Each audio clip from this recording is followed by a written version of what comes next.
Hi guys, good morning.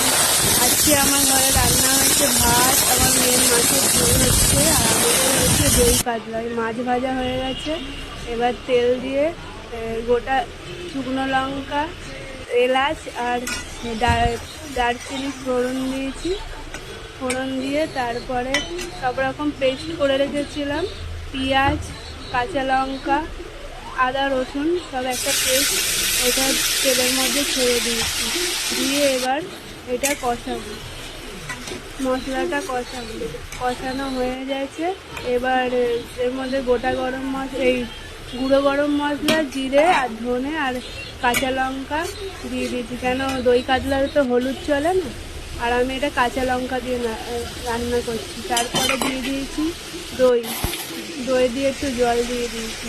তারপরে এই পুরো এটাকে, মশলাটাকে ভালো করে কষিয়ে নেব।